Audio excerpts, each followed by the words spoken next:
Bienvenidos a Negocios de otro planeta, el podcast de Miguel Ángel Ruiz. Aprende con el marciano emprendedor sobre negocios, marketing y ventas.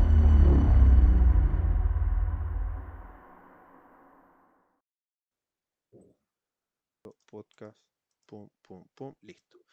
¿Cómo están? Sean todos muy bienvenidos a un nuevo capítulo de Negocios de otro planeta. Hoy día tenemos una conversación sincera, profunda, diferente.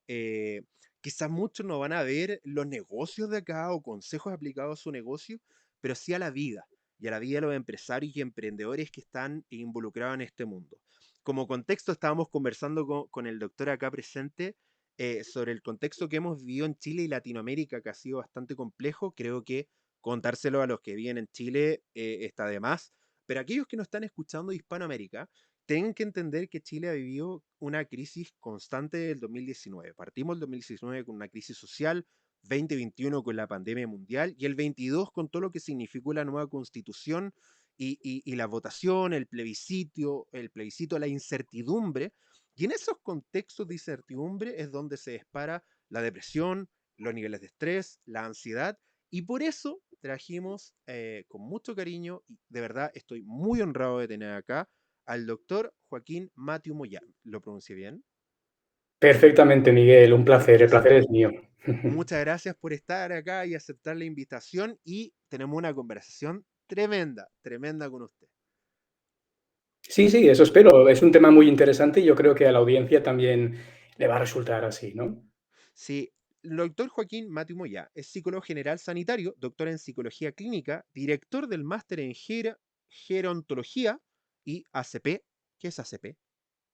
ACP es atención centrada en la persona, un modelo de atención. ¡Wow! De la universidad, esa es BU, esa es... No, no, no, Valencia, Sí, es Universidad Internacional de Valencia. a la Universidad Internacional de Valencia. Escritor, de hecho, tiene un libro que se llama Volver a ser tú, que habla sobre la ansiedad, tremendamente inteligente, que lo pueden encontrar, y también doctor en inmunonutrición. Así que Eso es. un Bueno, tremendo doctorado, perfil. estoy con mi segundo doctorado, sí.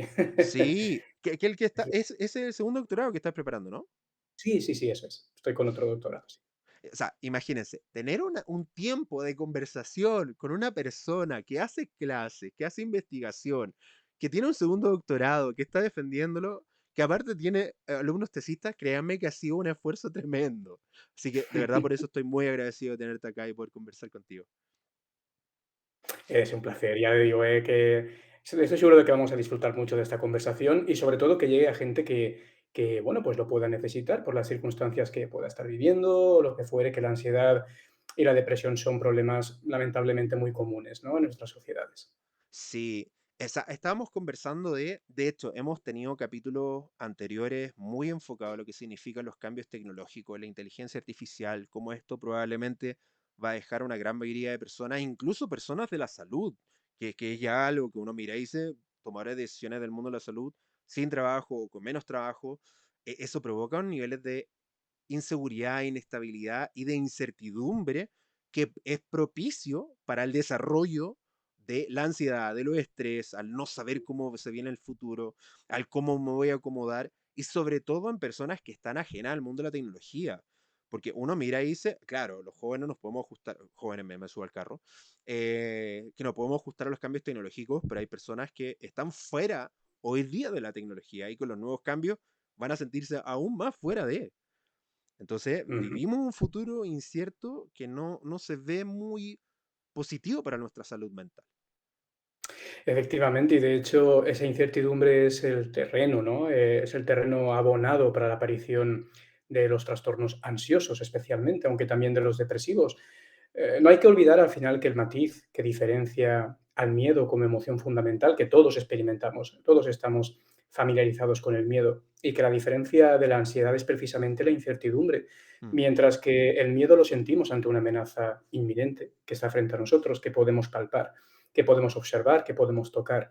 En el caso de la ansiedad no es así. En el caso de la ansiedad se proyecta hacia un futuro que está de alguna manera desorganizado e imprevisible. Es lo mm. que hace que ese miedo natural que todos experimentamos se convierta en algo más profundo, algo mucho más intangible y que además está hecho a nuestra medida. Cada ansiedad es de una forma diferente. Y en el caso particular de los negocios y de los contextos socioeconómicos que nos ha correspondido habitar, pues esto puede acentuarse en muchas personas y de hecho, fundamental reconocérnoslo que nos puede ocurrir y que a veces incluso puede suponer que necesitemos ayuda. Sí, es una de las cosas que también estuvimos conversando antes de. En Chile y Latinoamérica sigue estando ese estigma. De hecho, en Chile se dice, cuando uno dice, voy al psicólogo a la terapia, lo primero que aparece en contextos de broma, pero que se normaliza él, van loquero, ¿no? Porque está Ujú. y uno mira y dice, amigo, debería estar normalizado ir a terapia, ¿sí? Y tanto, de hecho, el término loquero es un término que se usa también aquí en España con connotación peyorativa, claramente, y que de alguna forma representa, ¿no?, ese estigma que todavía vivimos hoy en día. Como que las cuestiones de salud mental, el hecho de padecer una depresión mayor incluso, o un trastorno de ansiedad, es propio de personas débiles o personas sin carácter, cuando en Mm, absoluto es así. Nos puede ocurrir a todos cuando las circunstancias se alinean y habitualmente esas tres grandes crisis de las que hablábamos, ¿no, Miguel, hace un ratito en esa conversación previa entre tú y yo, que la sociedad chilena ha tenido que vivir en los últimos años, son, como bien sabemos ya, un caldo de cultivo. De hecho, los estudios epidemiológicos en toda Latinoamérica y también particularmente en Chile han encontrado un repunte muy importante de estos problemas y que se agudizan todavía más cuando uno se empeña en negárselos a sí mismo. mm, Cuando uno dice, no, no, no, esto yo no lo puedo sentir, que tiene ese matiz negativo, el hecho de vivirlo se hace doblemente complicado, porque no mm, solo me enfrento a los síntomas ya muy difíciles por sí mismos, sino a la negación constante y al rechazo de estar sintiéndome de esa manera, como si fuera alguien indigno mm. por el hecho de estar así. Esto es un estigma que debemos, con el que debemos lidiar, cada uno de nosotros, con nosotros mismos, pero también la sociedad en su conjunto. Sí, y es súper importante entender que en contextos de un empleador, por ejemplo, o en contextos de trabajadores, por ejemplo, uno mira y dice, esa persona, voy a poner un caso extremista para que se entienda, ¿no?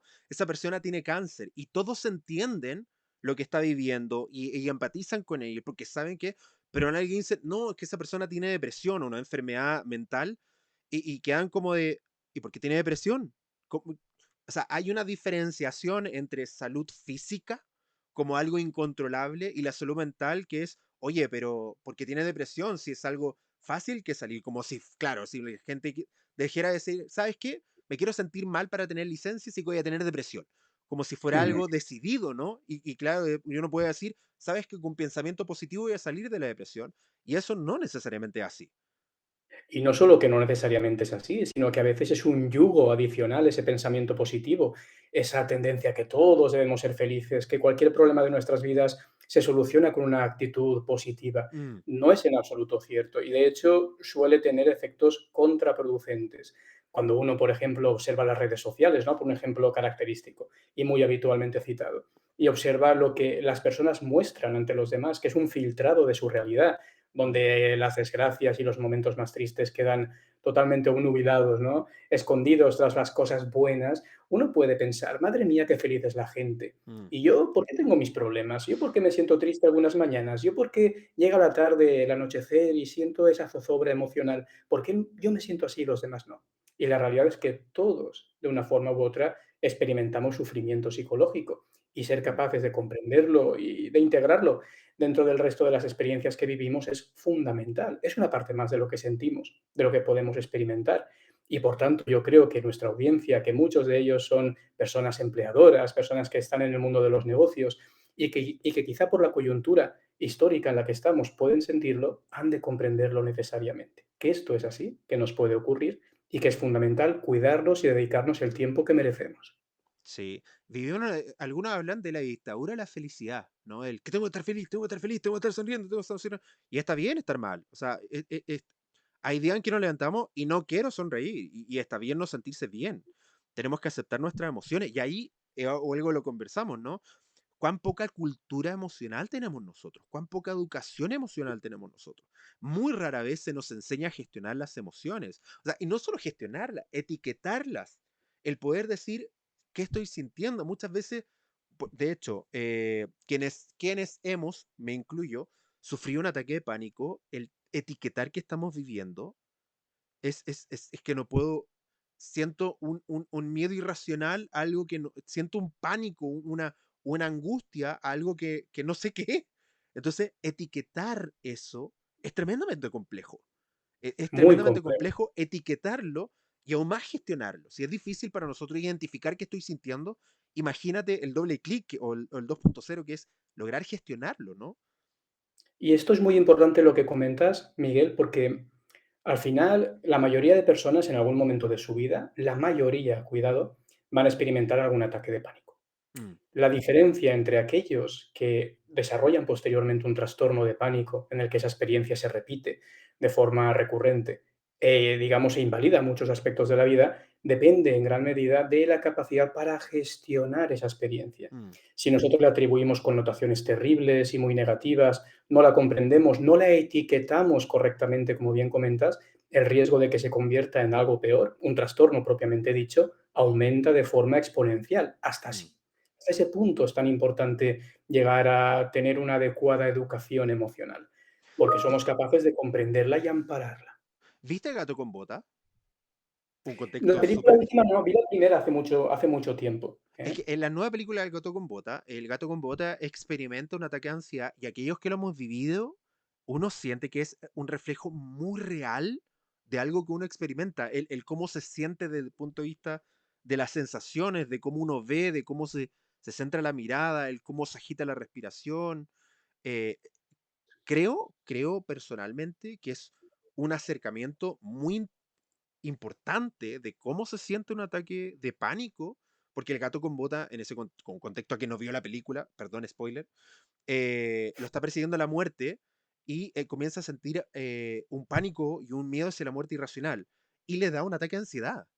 Entonces, y el cómo lo expresan uno mira y dice, amigo, yo he estado ahí. Sí, es muy parecido. De verdad, es muy parecido. Y el acercamiento es como, mira, quien dirigió esa escena, lo más probable es que haya tenido ataques de ansiedad recurrentemente porque la forma en que lo actúa, expresa, lo demuestra, es como, sí, así se siente, así mismo se siente. Y es una escena Ujú. súper fuerte porque de alguna otra forma humaniza en un personaje ficticio algo que probablemente, como tú comentabas, todos posiblemente en algún momento de nuestra vida vamos a experimentar y no lo estamos normalizando, ¿no? Y Eso es. tampoco sé si las comunidades, por ejemplo, educativas, están preparadas para gestionar. No sé si los profesores de hoy día de educación infantil o educación superior están preparados para gestionar un alumno con un ataque de ansiedad. Yo siempre he pensado que sería fantástico, sería algo maravilloso, aquí en España, por ejemplo, no existe nada parecido, que tuviéramos una asignatura dentro del currículum académico desde la más tierna infancia, dirigida a conocer aspectos del autocuidado, Mm, hablando de los aspectos físicos de la salud física y de los aspectos de la salud mental, que son dos aspectos que están profundamente imbricados el uno con el otro, no se mm, pueden comprender por separado. La salud física y la mental forman parte de un todo con mutuas influencias. Y respecto a lo que comentas, Miguel, de la película del gato con botas, creo que es importante hacer ahí una cuestión, porque la mayoría de nosotros cuando piensa en la ansiedad piensa precisamente en ese suceso quizá prototípico, ¿no? De lo que mm, sería un ataque de pánico como tal. ¿Qué ocurre en un ataque de pánico? Pues en una situación completamente imprevista, porque suele ser así, uno no mm, lo puede anticipar y ocurre de repente, experimenta una particular intensidad de la sintomatología fisiológica. mm, Su corazón se acelera, la respiración también lo hace, se dilatan las pupilas. De hecho, por eso vemos borroso muchas veces durante los ataques de pánico. Empieza a activarse todo nuestro sistema gastrointestinal. En fin, ocurren una serie de cosas que resultan profundamente desagradables y que resultan de la activación del sistema nervioso simpático, una rama del sistema nervioso autónomo. De hecho, es tan desagradable que la mayoría de personas lucha de forma vehemente por evitar ese tipo de mm, situaciones en el futuro. Y de hecho es uno de los grandes problemas. Al final va haciéndose la vida cada vez más pequeñita, más restrictiva, voy evitando esto, voy evitando lo otro, y al final nuestra existencia se convierte en una suerte de páramo, sin demasiadas actividades gratificantes, y se convierte en un problema también en ese sentido. Pero la ansiedad no es solo eso. La mm, ansiedad no es únicamente esa dimensión fisiológica. La ansiedad, y quizá nuestra audiencia ahora también pueda sentirse identificada, son también las preocupaciones y las rumiaciones. Es lo que llamamos la ansiedad cognitiva, cuando no puedo dejar de pensar en algo que está por ocurrir, un suceso que es inminente o que yo percibo como tal y que de alguna manera pienso todo el tiempo en él, imagino las peores escenas posibles, imagino situaciones completamente catastróficas que están por llegar y que quizá nunca van a llegar, simplemente viven en mi cabeza. Y también esa rumiación sobre hechos del pasado, cosas que ocurrieron hace mucho tiempo y las analizo desde prismas diferentes, desde este ángulo, desde este otro ángulo, tratando de comprenderlas y siempre encuentro algo peor que me hace sentir un poquito más mal, ¿no?, de lo que me sentía antes de empezar a rumiar sobre los hechos. Estas cuestiones es lo que llamamos ansiedad cognitiva. Y tenemos la ansiedad motora, que es cuando nosotros luchamos por escapar o evitar aquellas situaciones que consideramos que podrían motivar una crisis de ansiedad.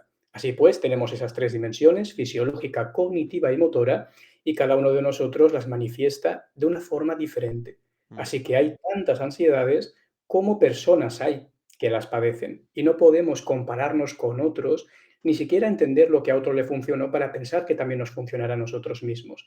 Comprender nuestra ansiedad es un viaje profundo, un viaje de introspección que requiere de comprensión y de autocompasión con nosotros mismos.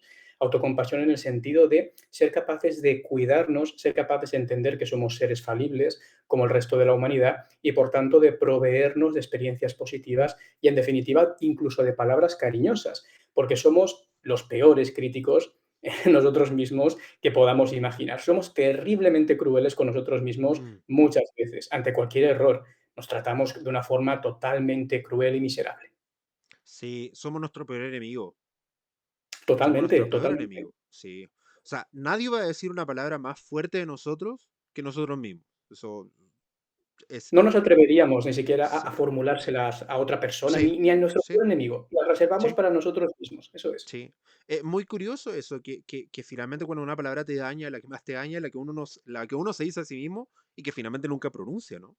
Y en ese contexto, lo que comentas de situaciones estresantes, ¿no? Situaciones que percibimos como difíciles, hay un abanico en el mundo de los negocios increíble. Reuniones con clientes importantes, cierres de negocios, gestiones de clientes cuando hay problemas y que tengo que de alguna otra forma gestionarlo. Y sé que va a ser una reunión difícil porque tuvimos un problema y tenemos que poner la cara, ¿no? Tenemos que decir, ¿sabes qué? Nos equivocamos, que son situaciones que per se son difíciles.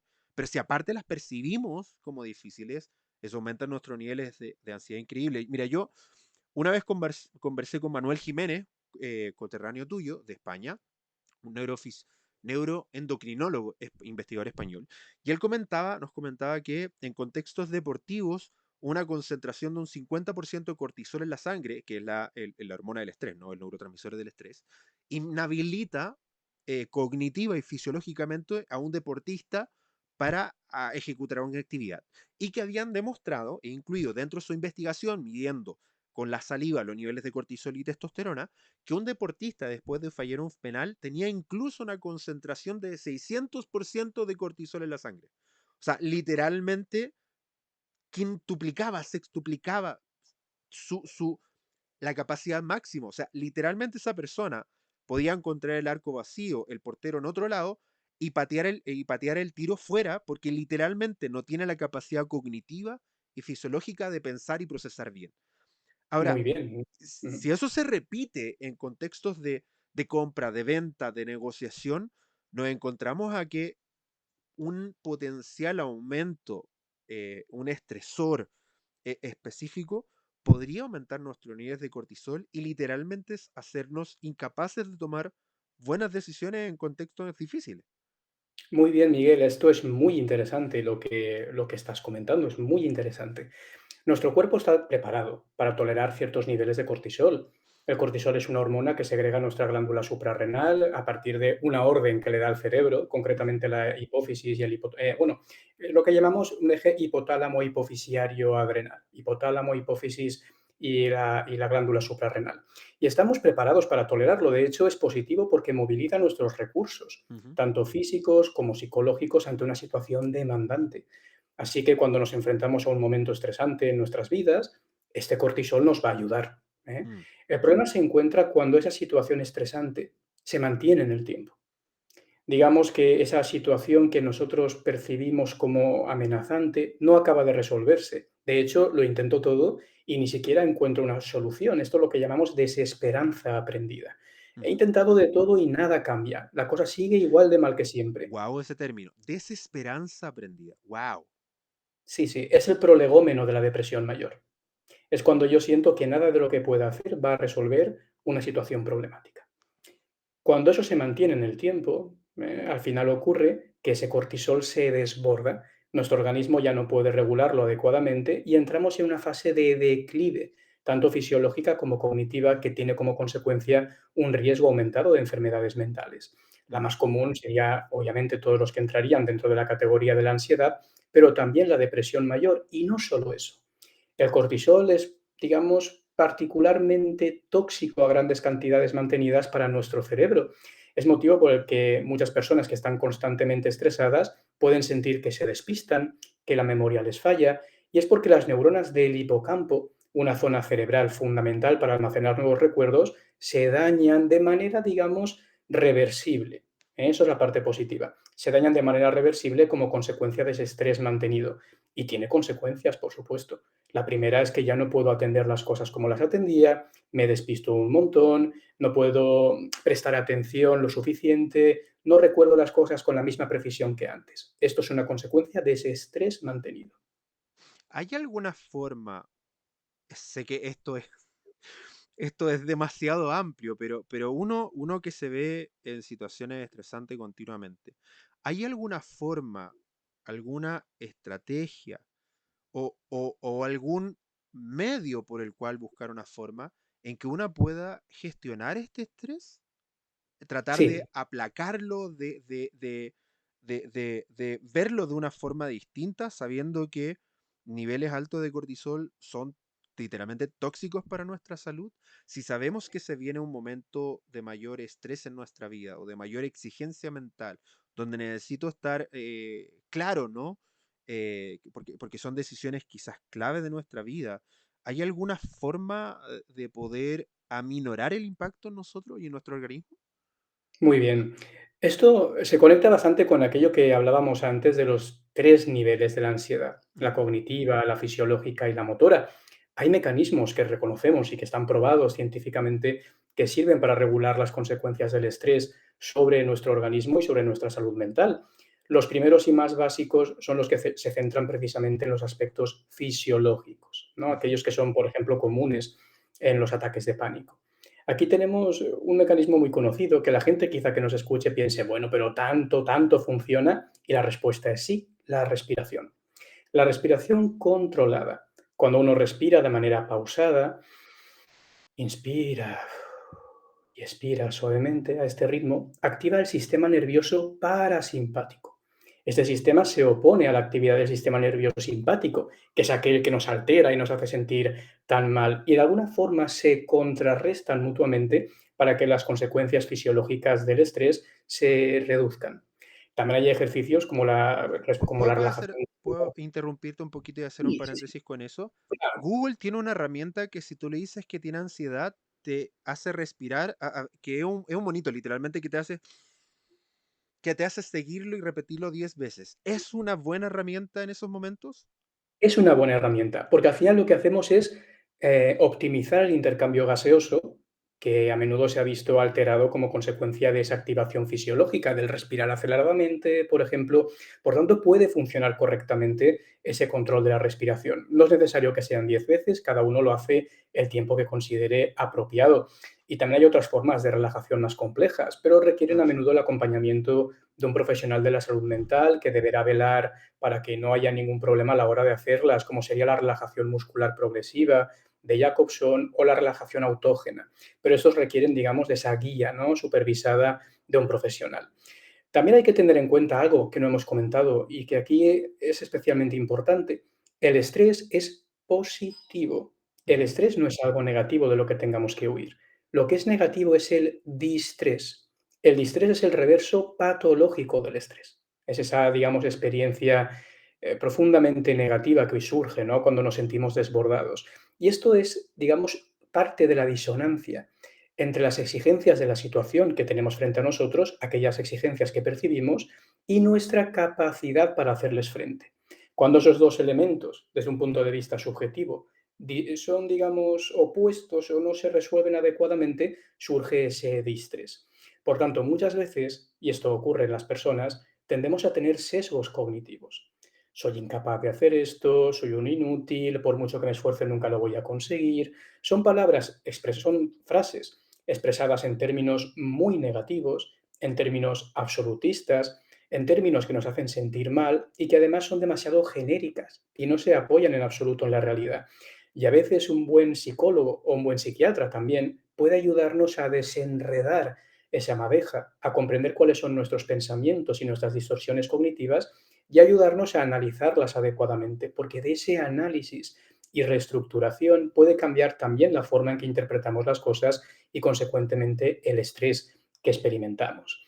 También estarían otras estrategias que pueden utilizarse, sería el entrenamiento en toma de decisiones. A veces tenemos que tomar tantas a lo largo de un día, cientos y cientos y cientos de decisiones en un día, unas más sencillas, otras más complejas, que al final esa capacidad para poder hacer frente a los problemas es algo fundamental para aliviar el estrés y la ansiedad. Hay programas que están dirigidos para ello, algunos muy sencillos, pero que en definitiva requieren de 5 pasos. Primero, identificar el problema y ser capaz de ponerle palabras sencillas, escribirlo en una frase lo más sencilla posible.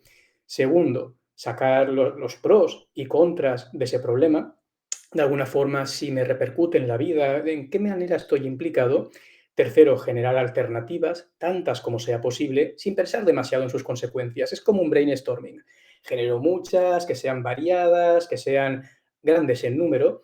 Y luego un cuarto paso de beneficios e inconvenientes de cada una de las opciones para escoger aquella que sea la mejor. Y por último, ya directamente aplicar esa solución. Puede parecer sencillo, puede parecer intuitivo, pero la mayoría de las personas no actuamos así ante los problemas, sino Mm, que solemos ser o bien impulsivas o bien evitativas. mm. Ese tipo de, digamos, entrenamientos nos ayudan a posicionarnos en el momento presente y a actuar en consecuencia, digamos, con todas las garantías, escogiendo la mejor opción posible de entre las disponibles. ¿Hay algún recurso asociado a eso que nos puedas recomendar? ¿Algún curso quizás online que conozca o algún video que hayas visto que pueda explicar a aquellos que quieran profundizar precisamente en este punto? ¿O Yo tengo algún varios libro? materiales escritos al respecto. En mi Sí, libro también hablo de esas cuestiones. En mi libro profundizo mucho sobre esas cuestiones. De hecho, perfecto. en el último de los capítulos, tiene 5 grandes capítulos, y el último está dirigido en exclusiva a enseñar estrategias para lidiar con el estrés y con la ansiedad muy sencillas, que todos podemos aplicar en nuestra casa, con ejemplos, con ilustraciones. Yo creo sinceramente y de la forma más humilde posible, que pueda. Creo que es un buen recurso para la gente que pueda consultarlo. Perfecto. Todos aquellos que estén interesados en el libro, obviamente en la descripción vamos a dejar un enlace para que lo puedan ver de forma directa. Supongo que la compra en Latinoamérica va a ser un poco más complejo, pero recuerden que la solución digital siempre está. Estoy de acuerdo con muchas personas de mi audiencia que me han dicho mucho esto, de que el papel no reemplaza nunca lo digital. Estoy totalmente de acuerdo con eso, pero hay limitancia geográfica y no sé si tu libro está disponible para Latinoamérica. En versión ebook, sí, en versión digital lo Ya. está. ¿Viste? Ujú. En versión digital, pero debería estar en físico, ¿ah? Debería Ojalá, ojalá estuviera. echarle un llamadito a la editorial, como traerlo a Latinoamérica. En Latinoamérica tenemos más ansiedad que en Europa, por favor. Manden algunos físicos. Estamos ahí, Miguel, ¿eh? Aquí también en España, bueno, ya lo sabéis, que desde la crisis de coronavirus, que ya parece que afortunadamente vamos dejando atrás, pero lo cierto es que seguimos con las consecuencias emocionales de aquella situación, Sí, precisamente. y ojo que recién estamos viendo el impacto que tuvo en aquellos que estuvieron contagiados con respecto al impacto en el cerebro. Recién están saliendo investigaciones de cómo el COVID hizo estragos en nuestra capacidad cognitiva. Y eso está aún muy en pañales, muy en pañales. Sabemos cuáles fueron Hay las un consecuencias fisiológicas, pero el impacto en nuestro cerebro tiene su qué y están ahí. Todavía no entendemos muy bien cómo impactó el COVID a nuestro cerebro. Sí, de hecho hay algunos estudios sobre encefalomielitis miálgica, síndrome de fatiga crónica, que van en esa dirección, precisamente, del estudio de cómo las infecciones víricas, muchas de ellas, no solo la del coronavirus, pero esta fue bastante, digamos, Generalizado. generalizada y Sí, grave, cómo pueden afectar a nuestro rendimiento cognitivo y también a algunas funciones físicas. sí, Seguimos desconociendo mucho y estamos, Miguel, en ello, ¿no? De descubrir un poco qué consecuencias pudo traer aquello todavía sobre sí. nuestras vidas. Recuerdo, hablando justo de Manuel Jiménez, él comentaba cómo trabaja haciendo investigación con atletas de alto rendimiento, contaba cómo atletas de alto rendimiento de 18 años después de tener COVID tuvieron una baja de rendimiento brutal, brutal. Y Sí. bueno, no sé si tú te lograste contagiar de COVID, no lo encuentro como algo positivo, pero en nuestra casa mi esposa trabaja en salud, así que se vio expuesta y obviamente no hay teletrabajo para la kinesiología o la fisioterapia, es bastante complejo, entonces tuvo que seguir asistiendo y ella se contagió estando embarazada de COVID, fue algo Ujú. bastante complejo para nosotros y por consiguiente, porque tenía una condición específica y tuve que ayudarle igual, me terminé contagiando igual. Y las semanas después de pasar el COVID, Dios mío, caminar era un esfuerzo. Me agitaba caminando. Era como de, amigo, voy a la cocina. Y se me sale el corazón como si hubiera corrido una maratón. Es como de, Sí, que esto no sí. se mantenga. Sí, sí, sí, era muy común. Sí, a ver, yo además en aquel tiempo también estaba trabajando en un hospital público, investigando, iba todos los días al hospital y lo recuerdo, como una experiencia muy triste el hospital vacío, Sí. completamente, andando por las grandes avenidas de mi ciudad, estando prácticamente solo. En fin, fue una situación de película, que Sí, solo imaginábamos en las películas hasta sí. ese día. Sí, nadie miraba y decía, es imposible que toda la humanidad se pueda encerrar por un periodo largo de tiempo. Es prácticamente imposible. Y nos dimos cuenta que sí se podía. De muy Eso mala siempre, forma, de muy mala forma. ¿Ah? vaya Podríamos que haberlo sí, investigado de otras formas, pero sí. Pero vaya que hizo bien sí. al planeta. ¿Ah? El lado positivo, el planeta respiró gracias a esto. Respiró Eso bastante. sí. Teniéndole el lado positivo, hubieron delfines en Venecia. Ya, ¿qué más queremos? Y Sí, no sí, solo sí, sí. delfines en Venecia, sino que también ciervo en Japón. Ciervo y jabalí en la avenida de Japón. Y es como de, ok, algo positivo tuvo, digámoslo. Sí, el Sí, planeta el mundo respiró. floreció. El mundo floreció. Yo recuerdo incluso a pequeña escala, por supuesto, de ver animales por las calles donde vivo. Ver animales que no había visto nunca en mi vida, orugas extrañas, arañas de todo tipo. En fin, parece que el mundo respiró un poquito. Hacía falta eso también para el planeta, Sí, ¿no? En fin, lo mira, fue la parte necesitamos positiva. un poquito. Veamos el lado positivo. El planeta lo agradeció un poquitito, ¿sí? Ujú. Eh, y hablando ya de la ansiedad, vimos el estrés como un factor fisiológico, la ansiedad como un fenómeno cada vez más común. Los niveles de ansiedad, no tan solo en gente joven, sino que incluso ansiedad infantil. O sea, hay niveles altos de depresión infantil, algo que antiguamente era impensado. O quizás sí estaba, pero no había sido estudiado como un fenómeno. Es ¿Cómo importante. enfrentamos eso? O sea, yo soy papá de una niña, hermosa niña de 5 años y ahora una niña que va a cumplir en muy poquito un año. Y uno mira esto y dice, no sé si estoy preparado como papá para gestionar eso. Evidentemente es mi tarea como padre estar preocupado de esto, pero no tengo las capacidades profesionales para gestionarlo. Y es evidente que para mí, y debería ser para muchos, que deberíamos depender de los profesionales de la salud. Para eso están, ¿no? eh, es como lo mismo que si mi hija se dobla el pie, no es que yo tenga las capacidades de ser un traumatólogo, debo depender de un profesional de la salud para lo que pueda resonar. En eso yo estoy totalmente de acuerdo. Debemos apoyarnos y entender que los profesionales de la salud están ahí a nuestro servicio para ayudarnos. Pero aún así, como papá, uno ve un montón de situaciones que potencialmente son difíciles para los niños. ¿Cómo ves tú esto? La evolución, las nuevas generaciones. Se habla inclusive de la generación de cristal, de la generación que Ujú. constantemente está ofendida y está dañada. Las generaciones anteriores habla de nosotros los millennials, no sé en qué categoría estás, pero de las nuevas generaciones como que son más débiles, como que están más, se enferman más rápido, ¿no? Caen más rápido. ¿Cómo ves tú esta fenomenología y los cambios sociales que hemos vivido? Pues cuando uno hace una revisión histórica de ese fenómeno, observa que a lo largo de la historia, al menos de la que hay constancia, historia escrita, todas las generaciones han tratado de igual modo a la generación inmediatamente anterior. Sí, Siempre ha ocurrido. Siempre se ha considerado una generación más débil, siempre se ha considerado una generación vulnerable, que se puede romper con facilidad.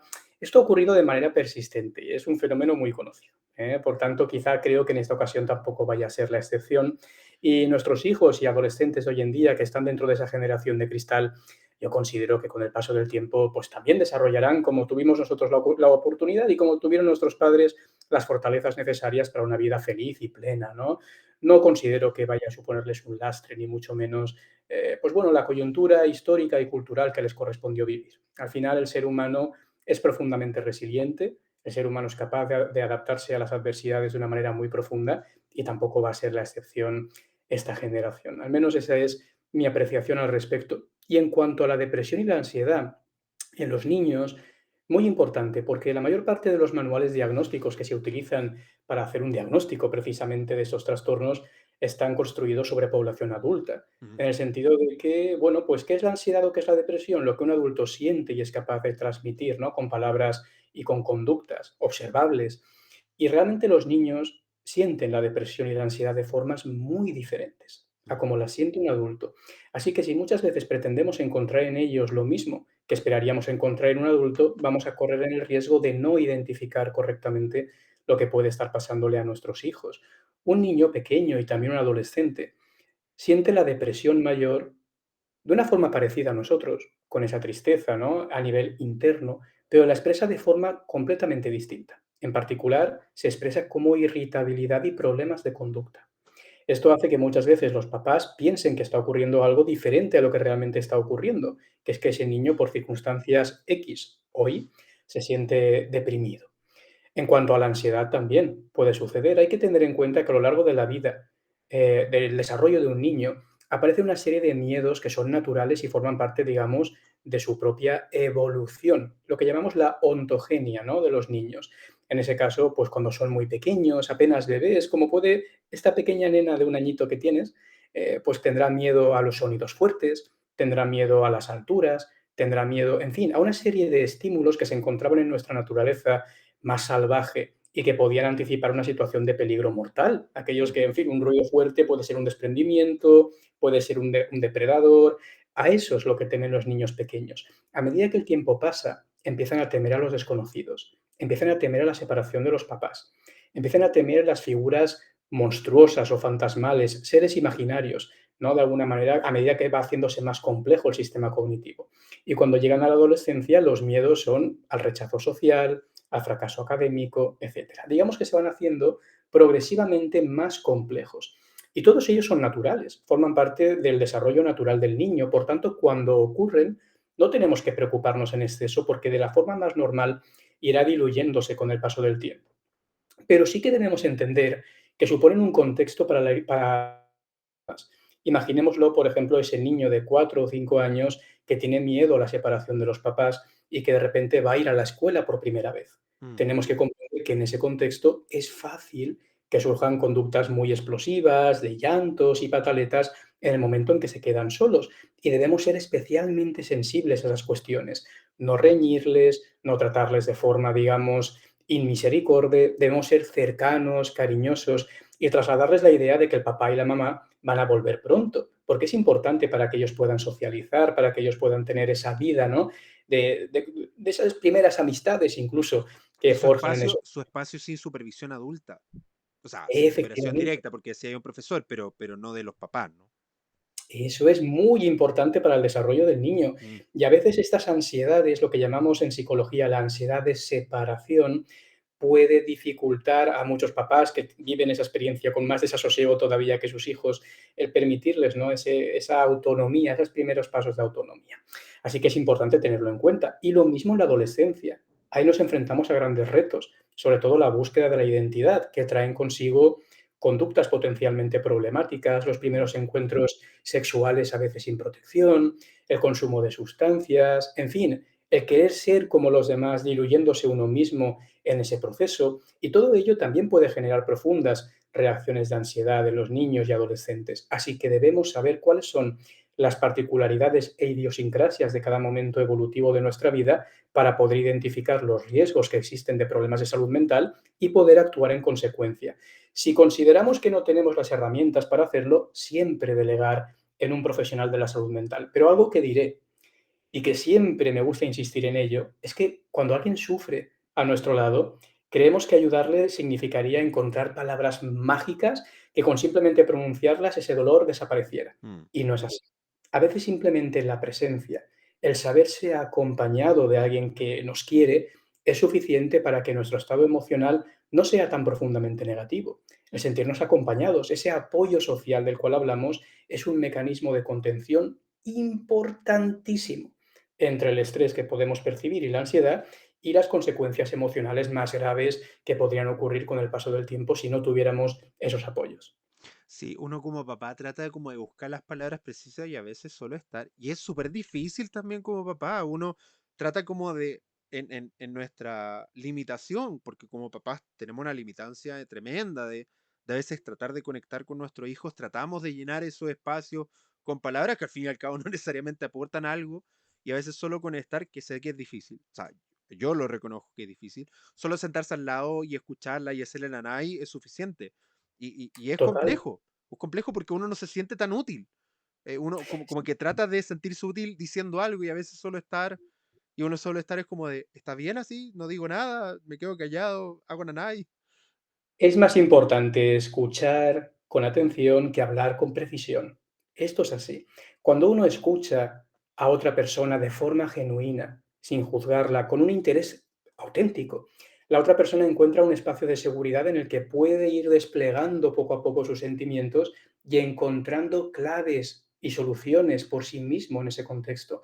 Es algo casi mágico, aunque mágico no sea una palabra muy científica, pero es casi mágico lo que sucede cuando, por ejemplo, dejamos que el otro hable simplemente. Si nos fijamos, si recordamos experiencias en las que lo hayamos hecho, nuestra audiencia puede intentar hacerlo, que simplemente hayamos escuchado, se dará cuenta cómo el otro va construyendo y llegando a conclusiones por sí mismo. Y al final, cuando uno, por ejemplo, le traslada al otro, tienes que hacer esto para ser feliz. Podemos convencerle y decir, bueno, pues sí, me ha dicho esta persona que sabe mucho, me ha dicho que haciendo esto seré feliz.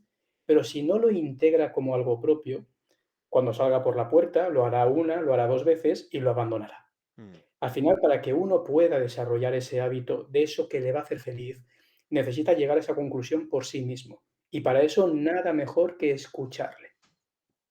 Ahora, tú comentaste que es súper importante dentro de los profesionales de la salud poder depender de un psicólogo y un psiquiatra. Y acá quiero hacerte una pregunta personal, ¿no? En base a la experiencia y a la visión de una pequeña mayoría que son mis cercanos, uno tiene esa visión de que el psiquiatra, por lo menos en Chile, no puedo asegurar nada del resto de Hispanoamérica porque no la conozco, siendo súper sincero.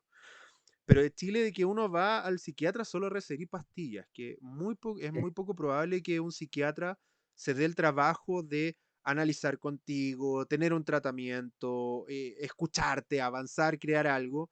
Y también entiendo que hay un contexto, sobre todo en salud pública, donde el psiquiatra está presionado a tener la máxima cantidad de personas en un mínimo tiempo posible. O sea, entiendo que en 15 minutos, 25 minutos de atención es muy poco probable conectar emocionalmente con una persona. Y muchas veces se siente eso de como yo voy al psiquiatra a que me den pastillas, no a que me den un tratamiento, que me ayuden a mejorar. Eh, ¿Cómo ves tú esto? Uno mira eso y hay gente que es muy reacia al psiquiatra. Es decir, lo único que ir al psiquiatra, te lo voy a decir yo. Yo tengo declarado, ¿sí? No es que a mí me dijeron inquieto cuando chico, a mí me diagnosticaron de hiperactividad de déficit atencional. Hoy día está etiquetado como TDAH, Ah, ¿ok? sí. Pero a mí me diagnosticaron. Y la vez que mi mamá me llevó al psiquiatra, ni siquiera se dio el tiempo y dijo, hiperactivo de Ritalin y se acabó. O sea, no se dio ni al trabajo de escucharme. Mi mamá probó dándome una pastilla de Ritalin, se dio cuenta que el día después estaba como una meba sentado en un columpio, sí, sin hacer nada, y pasó de un niño inquieto pero lleno de energía a una meba, y obviamente desistió del tratamiento y nunca más fui al psiquiatra porque tampoco sintió en el psiquiatra una seguridad de que buscara el mejor tratamiento. Entonces, uno mira eso y uno mira al psiquiatra y es como de, sí, voy a ir a que me den pastillas, a que me den una pastilla para dormir, una pastilla para levantarme, un controlador emocional, un estabilizador emocional, perdón. ¿Realmente voy a encontrar una salida o voy a estar el resto de mi vida dependiendo de una pastilla? Uno tiene esa visión, ¿no? Ujú. Bueno, el psiquiatra es un profesional que está capacitado para tanto ofrecer farmacoterapia, esto es tratamientos medicamentosos, como ofrecer psicoterapia. Por tanto, tiene esas, digamos, esas competencias, ambas competencias. Lo que ocurre a menudo es que, como bien comentabas, Miguel, el sistema de salud está abarrotado. Hay muy pocos psiquiatras por cada 100.000 habitantes en la mayoría de los países. Aquí en España, por ejemplo, somos el peor país de Europa en ese sentido. El que peor índices tiene de psicólogos y psiquiatras Y por cada probablemente 100. sea mejor que cualquier país de Latinoamérica. Pues es probable que suceda así, Miguel, ¿eh? Es probable. No te voy a mentir que es posible que así sea. Entonces, ¿qué ocurre? Que como hay tantos pacientes, al final se busca soluciones que la evidencia científica dice que funcionan, por supuesto, nunca se hace algo que no funcione, Mm, pero que sean lo más rápidas posibles, económicas en el sentido temporal de la palabra. La verdad es que los tratamientos ansiolíticos con benzodiazepinas, que es lo más común, funcionan para reducir los síntomas fisiológicos de la ansiedad. mm, De nuevo recuperamos aquella distinción que hicimos al principio de la charla. Los síntomas fisiológicos se reducen fácilmente con las benzodiazepinas porque estas inciden sobre el neurotransmisor GABA, un neurotransmisor inhibitorio. Después de 5 o 6 minutos de consumir estas benzodiazepinas, uno se siente profundamente relajado. Esto es así. ¿Qué ocurre? Que la verdad es que si bien reducen esa sintomatología, no nos enseñan nada nuevo con lo que afrontar el estrés. mm, Por tanto, en el momento en que ese medicamento se retira, si no ha habido otras estrategias que hayamos aprendido durante la intervención, pues hay un riesgo muy grande de recaer. Y eso sin contar que esos medicamentos, cuando se mantienen mucho tiempo, generan adicción. mm, Va desarrollándose una tolerancia, va desarrollándose un síndrome de abstinencia y por tanto digamos que generan problemas. Por tanto, no pueden tomarse demasiado tiempo. El médico es el que siempre tiene que prescribir, pero tiene que hacerlo con la previsión de que el fármaco se abandone en algún momento. Bien. Y luego también muchas veces, esto lo sabe poca gente, pero los antidepresivos también se dan para la ansiedad. No solo se dan para la depresión mayor. Son fármacos que se dan para aquellos trastornos de ansiedad que tienen un componente más cognitivo. Los trastornos de pánico son componentes fisiológicos puros y duros, nuestro cuerpo mm, se acelera. Mientras que, por ejemplo, la ansiedad generalizada, que es una preocupación constante por las cosas de nuestro día a día, o la ansiedad social, que es un miedo a veces atroz a relacionarnos con los demás, tienen componentes cognitivos importantes y en ese caso se prefiere los antidepresivos sobre las benzodiazepinas. Los antidepresivos también funcionan muy bien, tardan más tiempo, unos 15 días, un mes en empezar a generar efecto porque el cerebro se tiene que adaptar, pero funcionan. No obstante, yo quisiera comentar aquí que tristemente, ¿no? Ojalá fuera de otra forma, pero los tratamientos farmacológicos no suelen ser suficientes por sí mismos y en exclusiva para atajar la totalidad de un problema emocional. Se mm. requiere también de un enfoque distinto, de cambiar nosotros por nosotros mismos las circunstancias de nuestra vida, proveernos momentos agradables y momentos de disfrute, cosa que muchas veces no hacemos porque, sobre todo para los trabajadores, ¿no? Quienes trabajamos muchas horas, los empleadores que nos escuchan, pensamos que un buen trabajador es aquel que dedica prácticamente todas las horas de su día al oficio que le corresponde, sin cuidarse en absoluto. Eso también es que nosotros abonamos por nuestras propias decisiones el terreno para que surjan estos problemas. Así que, obviamente, el psicólogo y el psiquiatra pueden hacer psicoterapia, pero nosotros también tenemos un papel activo que no debemos olvidar. No todo va a depender del profesional de la salud mental, sino también de nuestra capacidad para analizar en profundidad nuestras vidas y hacer los cambios que correspondan en consecuencia, no sin saber que van a suponer un esfuerzo. Todos estamos inmersos en dinámicas, en inercias de nuestra vida en las que nos sentimos cómodos, incluso aun siendo profundamente desagradables, nos sentimos cómodos y nos cuesta movernos de ellas, y cualquier cambio que hagamos al respecto va a suponer un esfuerzo adaptativo que tenemos que estar dispuestos a asumir. Pero cuando mantenemos ese esfuerzo, finalmente las cosas pueden mejorar. Sabiendo que tenemos que darnos espacio para premiarnos por nuestros logros, para descansar y para reponernos. O sea, hay un mal establecido, yo lo voy a decir como mal, me hago cargo de esta etiqueta, de que el emprendedor cuando descansa está perdiendo tiempo y tengo que ser constantemente productivo. Es que no puedo estar, tengo que ver un documental por lo menos. No, no puedo estar 5 minutos descansando porque estoy perdiendo tiempo. Y hay no sé si ansiedad, ¿no? Pero hay una obstinación por siempre estar produciendo. Y es como, no, Ujú. amigo, incluso las máquinas no pueden producir 24/7. Tienen que tener Efectivamente. momentos de descanso. ¿Cuánto más nosotros que somos seres vivos? Somos seres Ahí está. biológicos, orgánicos, ¿no?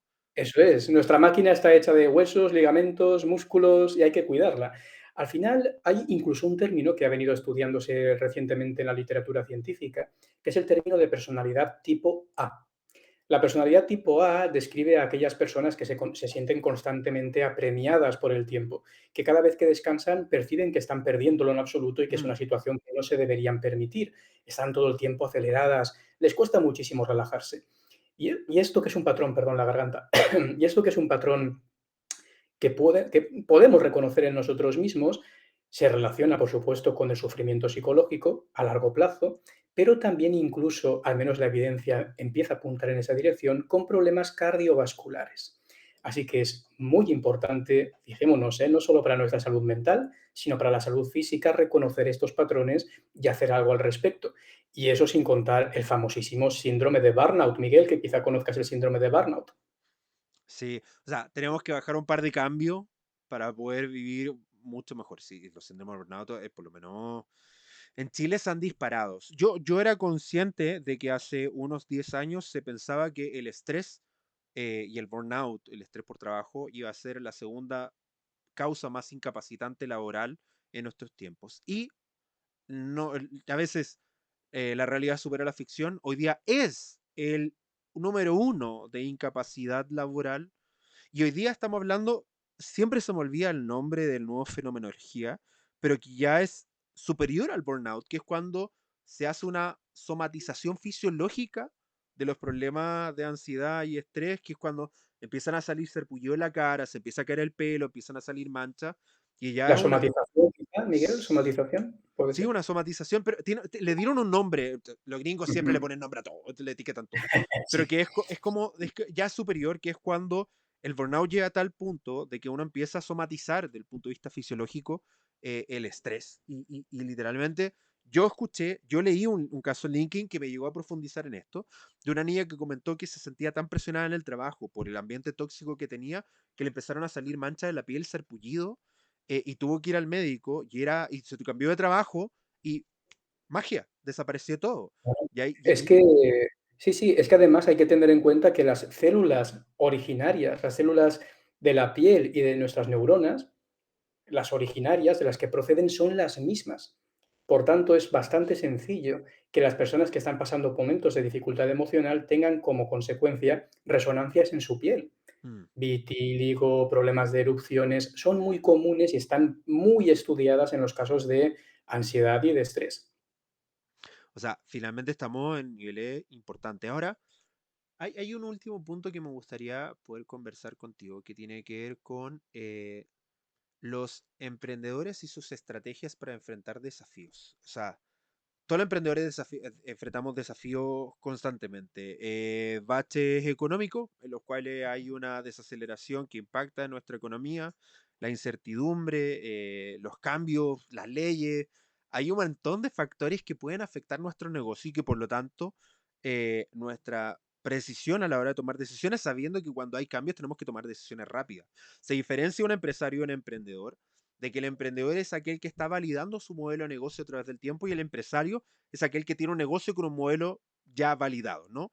Entonces el emprendedor tiene que estar constantemente ajustando hasta que encuentre un modelo de negocio que diga, ok, acá hay una forma constante y sonante, sostenible en el tiempo de ganar dinero, ¿sí? El emprendedor es aquel que está buscando ese modelo y que por lo tanto está en lenguaje emprendedor, por si no lo entiendes, me lo comenta, de que uno está buscando y uno pivotea, ¿no? Como en el básquetbol, de que uno se posiciona en una y va moviéndose hasta que encuentra decir, mira, acá hay una forma interesante, porque uno parte con una hipótesis de, mira, yo voy a ganar dinero de esta forma, y se da cuenta que no es así, y uno va buscando, como en la ciencia, ¿no? ¿Cuál es la hipótesis válida de un modelo de negocio que nos permita ganar dinero de forma sostenible? Y ahí es cuando uno transforma un emprendimiento en una empresa y se transforma en un empresario, ¿no? Esa es la diferencia, por lo menos desde el punto de vista académico, entre el emprendedor y el empresario. El emprendedor es aquel que busca validar su negocio y por lo tanto el emprendimiento es un contexto de incertidumbre constante donde yo estoy buscando. Y ahí nacen las famosas startups o empresas tecnológicas que tienen altos niveles de incertidumbre en busca de un modelo de negocio. ¿Sí? No quiero darte la lata con todo lo que significa esto, pero significa constantemente que a lo menos 3 5 años la persona no tiene un modelo constante y sonante de ingresos.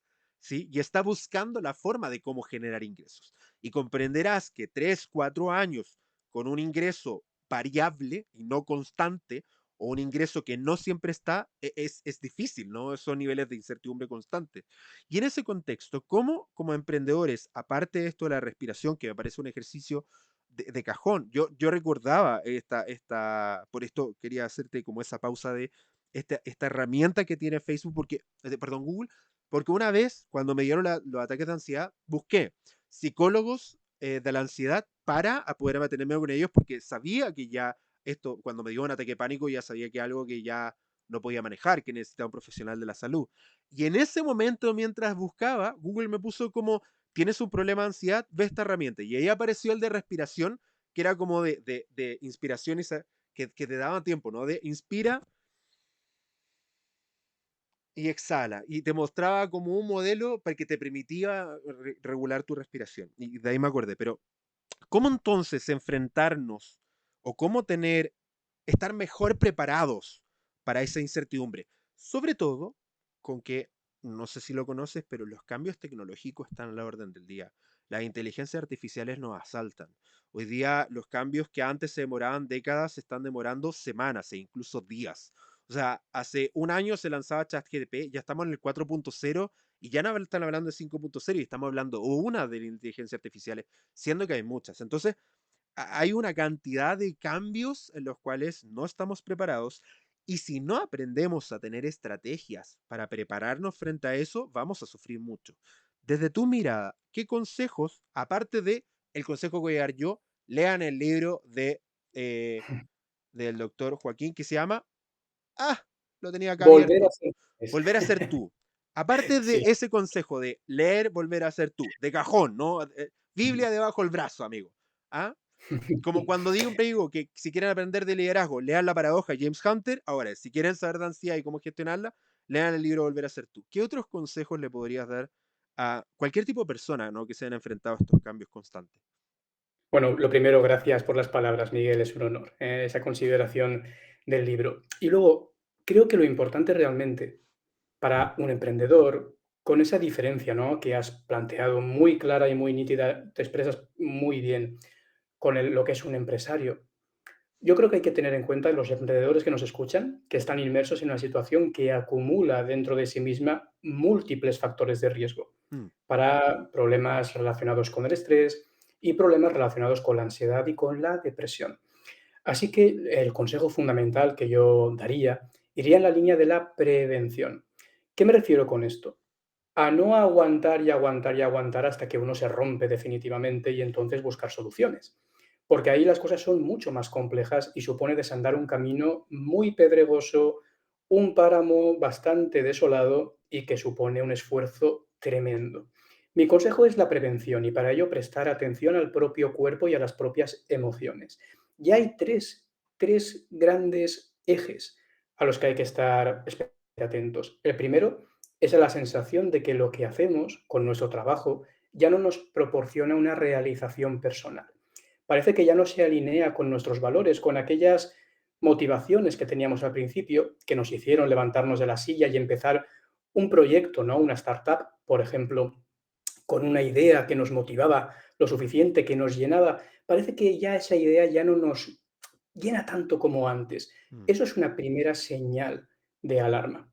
La segunda es la aparición de las primeras sensaciones de tristeza. La tristeza es una emoción completamente legítima, no pasa nada por sentirla, pero a veces dura demasiado tiempo, aparece ante situaciones en apariencia completamente inocuas y de alguna forma está desregularizada. Esa sensación de tristeza persistente, que no llega a tener la intensidad de una depresión mayor, también en este contexto concreto puede estar dándonos una señal de advertencia. Y la tercera sería lo que llamamos en psicología despersonalización. Y os preguntaréis, madre mía, ¿qué es esto de la despersonalización? No es un trastorno como tal. Existe un trastorno que se llama despersonalización, donde uno se siente ajeno de sí mismo, como si fuera un autómata, pero no nos referimos a eso, sino al tratar a las personas que nos rodean con cierta, digamos, desgana, con desprecio, con desdén, a nuestros clientes, a nuestros proveedores, a nuestros, no sé, compañeros, a nuestra familia incluso. Ese es el último de los pasos dentro de esta cadena de acontecimientos que nos pueden servir para identificar cuándo estamos adentrándonos en una zona de peligro y cuándo necesitamos poner en marcha otros recursos. El apoyo social es fundamental. Ya lo hemos hablado, el contar con las personas que están cerca de nosotros para transmitirles lo que nos está ocurriendo, aunque sintamos que no es tan importante. Lo es tan importante. Esto es para la audiencia, créanme que lo es. Hay que hablarlo, hay que trasladarlo, hay que encontrar a esa persona en la que depositar la confianza. Podemos aprender estrategias de todo tipo, relajación, meditación, para tomar las mejores soluciones posibles, pero el apoyo social es fundamental. Y cuando ya notamos que no podemos hacer más y la cosa continúa agravándose, por favor, confiad en los profesionales de la salud mental que tienen la formación y digamos, la motivación para poder ayudar en el caso de que lo necesitéis. Ahora, sé que esto es ponerte en un aprieto quizás, eh, pero hay personas que probablemente en estos momentos lo están escuchando y están reventando o a punto de reventar. ¿Sí? No es lo ideal, lo tengo totalmente claro. Pero ya están en un punto de decir, sabes que ya basta. ¿Sí? Están en un punto de erupción, lo sienten, lo saben, quizás no saben cómo expresarlo. Si alguien que no está escuchando, Dios así no lo quiera, pero si alguien no está escuchando y está por implosionar, ¿no? Está ya sobrepasado, ya hizo este check y las tiene todas y las tiene con doble check. ¿Qué hacer en ese caso? Aparte Mm. de correr a un profesional de la salud. Sí, aparte de correr a un profesional de la salud, eso sería mi consejo prioritario. Y el segundo consejo prioritario es que a veces en nuestra vida, igual que aprendemos a iniciar proyectos, nos apasionamos con ellos, hay que también aprender a desvincularse. Esto no siempre es sencillo, porque las circunstancias aprietan, las necesidades económicas pueden estar ahí, pero a veces vale la pena detenerse a pensar en qué medida podemos cambiar lo que estamos haciendo con nuestro día. Porque de lo contrario, por mucho que trabajemos sobre nuestras emociones, si nuestra vida y lo que hacemos con ella no es satisfactorio, esa sensación de implosión que bien comentas, Miguel, va a continuar ahí. No es fácil cambiar cuando ya estamos movidos en inercias de todo tipo, pero tenemos que encontrar la forma en la que esto es posible. A veces no radicalmente, pero otras veces sí parcialmente. El otro día estuve en una reunión muy interesante y la persona que la ofreció comentó algo que me gustó mucho. Y es que tenemos que imaginar nuestro tiempo como si fuera una tarta, ¿no? Una tarta que uno puede separar en porciones, puede hacer 4, puede hacer 5 porciones. Y la pregunta es, llegados a ese punto, ¿cuánto de mi tarta estoy ofreciendo al trabajo? ¿Y Mm. cuánto de mi tarta estoy ofreciendo a las personas que me quieren y me rodean?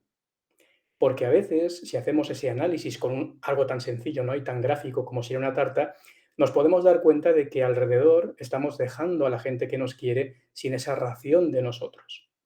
Así que muchas veces vale la pena detenerse, replantearse las cosas y observar en qué medida puedo hacer cambios que, aunque parezcan pequeños e irrelevantes en un principio, tienen su peso y suponen consecuencias positivas. Y en el caso de que sea posible, de que la vida que llevamos ya nos parece totalmente catastrófica y tenemos la oportunidad, cambiar de aires y asumir esos nuevos retos de una forma, digamos, pues con la emoción que tuvimos antaño. Es de valientes decir, ¿sabes qué? Lo intenté, pero ya no sirvió. Es muy de valiente. Al igual que es muy de valiente ir a terapia, ¿no? No cualquiera asume el reto de decir, ¿sabes qué? Voy a ir a terapia, lo necesito. O sea, necesito darme una pausa, necesito analizarme, necesito sentarme con un especialista y que me ayude a encontrar la forma. Eh, ¿Hay algún tipo de terapia que tú recomiendes para la ansiedad, sabiendo que hay tantas terapias como humanos sobre la faz de la Tierra, los Sí. enfoques, ¿cuál es la última que he escuchado de conductual? No era cognitivo y conductual. O sea, hay una cantidad de psicoterapia y psicoterapia que uno se marea, uno dice, no sé cuál me va a servir y tampoco uno tiene el tiempo y la gana para andar probando una por una hasta cuál me sirve, ¿no? O sea, Ujú. tenemos recursos limitados, sobre todo en Chile, que no está cubierta la salud mental, que normalmente uno tiene que pagar de su bolsillo. O sea, que yo sepa, me corrige alguien de la audiencia, que el psicólogo uno tiene que pagárselo. Y hay muy pocos planes de salud, por no decirlos casi ninguno, que, por lo menos en Chile, ¿no? Ni privados ni públicos que te lo cubran. Creo que solo los públicos y de algunas personas que están en extrema casos de recursos muy bajos. Pero por lo menos en el sector privado, los planes de salud, nosotros llamamos ISAPRE, sí que son los planes de salud privados, no cubren o cubren muy poco de salud mental. Entonces, uno no tiene un presupuesto ilimitado para ir probando ilimitadamente terapias profesionales, ¿no? Muy bien. Bueno, es una pregunta muy interesante.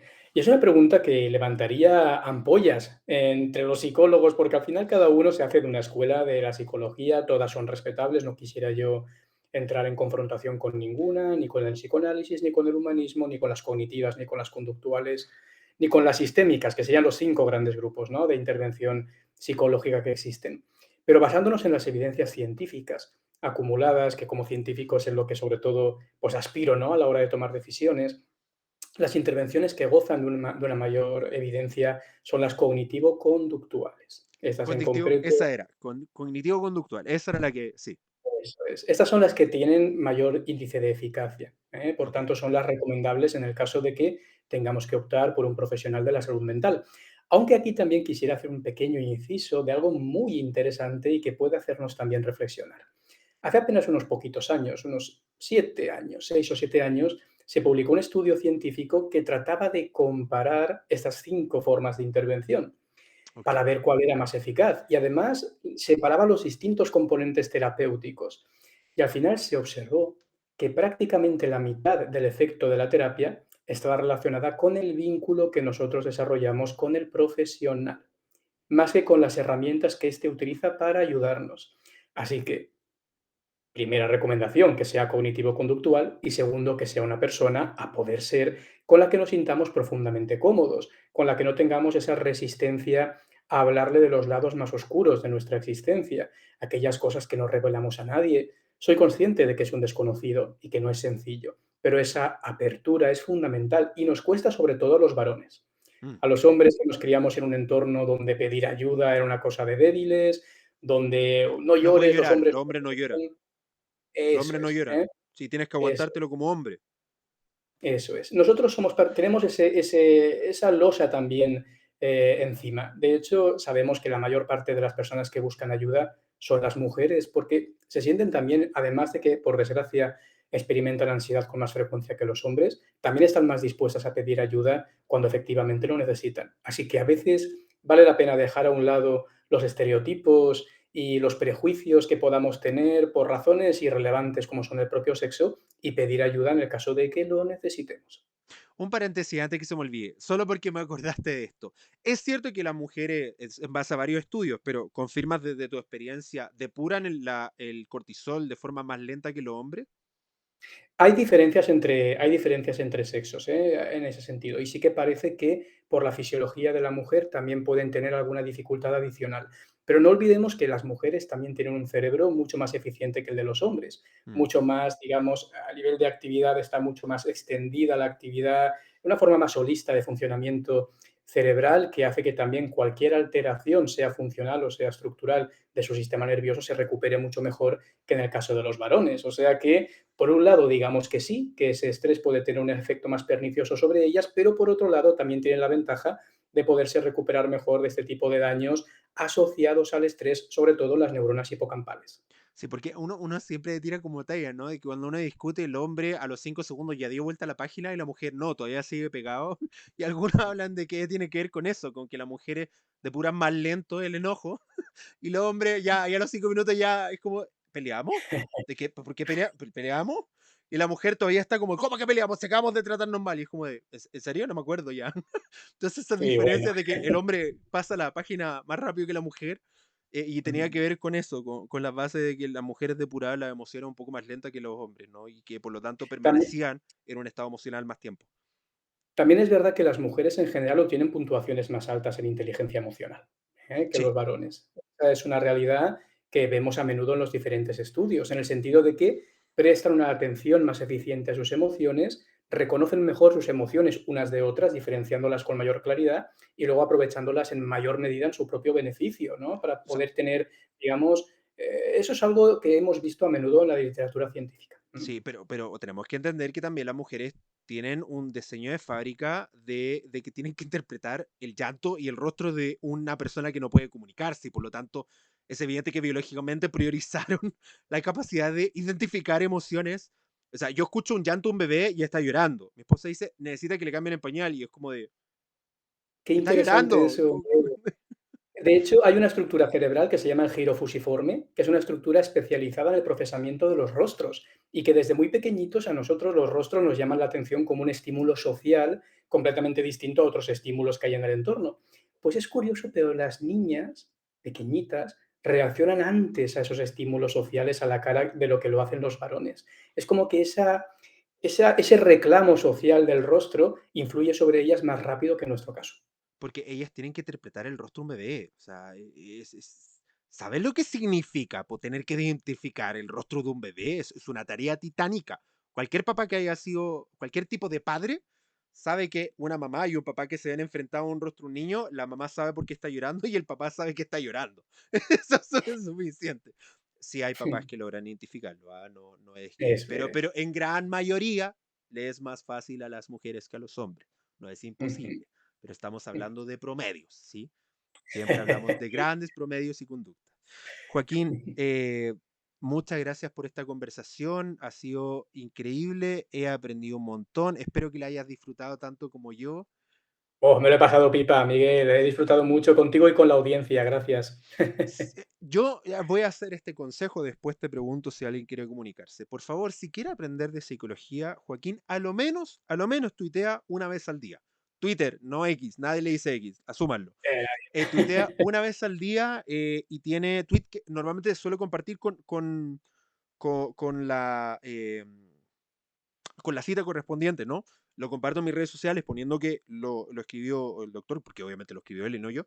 Eh, pero tiene todos los días compartiendo de temas de psicología de distintas formas, habla también de esto, describe capítulos de su libro, así que si quieren seguirlo, por favor, ya aún tienen Twitter, arroba doctor Joaquín Mateu, o Matthew, pero Mateu, por si lo quieren buscar literalmente cómo se escribe. Por favor, síganlo. Yo comparto constantemente sus tweets porque me parecen tremendamente interesantes, aunque evidentemente no todos aplican a mi áreas de interés. ¿Por qué? A las pastelerías tienen muchos pasteles y no todos me gustan. Entonces, evidentemente, hay cosas que son más interesantes para mí que otras cosas. Así que, si alguien quiere ponerse en contacto contigo, hacerte preguntas, ¿dónde podría ubicarte? Pues ahí en Twitter es el lugar más habitual. En redes sociales, la verdad es que no tengo ni Instagram, ni Facebook, ni estas redes. Las dedico simplemente ¿No para tienes divulgar. Facebook? No, no tengo Facebook ni ¡Wow! Instagram. De hecho, solamente tengo X Twitter. No le voy a llamar X nunca. Twitter, Nadie ya le va como a solo. llamar X, nadie le va a llamar X. Elon, nadie le va a llamar X, asúmelo. Sí. Y tengo LinkedIn también para contactos de otro tipo, así que en ambos lugares me pueden encontrar. Me dedico a la divulgación desde hace muchos años, así que también en muchos lugares de páginas de psicología encontrarán artículos míos y espero que, pues bueno, la audiencia que los lea le gusten y les sean de provecho, ¿no? Que pueda de alguna forma, que puedan aportar cosas positivas en sus vidas, en definitiva.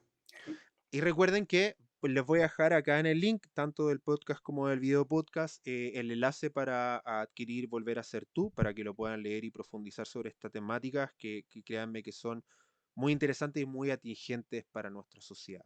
Tienen cambios fuertes, constantes, sonantes, acelerados y debemos estar lo suficientemente adecuados para ellos. Y para eso no basta solo estar preparado desde el punto de vista de la tecnología y el conocimiento, también tenemos que estar preparados desde el punto de vista mental y emocional. Así que, Joaquín, muchas gracias por estar acá. Estoy muy contento de por fin haber tenido esta conversación. La quería hace mucho tiempo, te soy súper honesto, porque no tan solo le sirve a la audiencia, sino también a mí como persona, ¿sí? Como papá. Sí, yo también he pasado un rato muy, muy, muy bueno y me ha aportado muchas cosas este ratito que hemos compartido. Así que aquí estaré y si en el futuro pues quieres que volvamos a hablar de otros temas, pues aquí estaré a tu disposición, Miguel. Feliz, feliz de tomar esa palabra en mano. Así que, amigos, si les gustó este capítulo, compártalo. Si hay algo que usted crea que es de valor, compártalo. Si usted ha visto una persona, un emprendedor o una persona que no necesariamente se dedica a los negocios, que está con niveles de estrés importante, que sabe que ha tenido ataques de pánico, de ansiedad, compártale este capítulo. Ayúdele a que reciba este conocimiento gratuito como una herramienta para enfrentar los cambios de esta sociedad. Muchas gracias por estar conectados y espero que recuerden todos tengan negocios de otro planeta. Vamos con el cierre y que no apriete más los botones.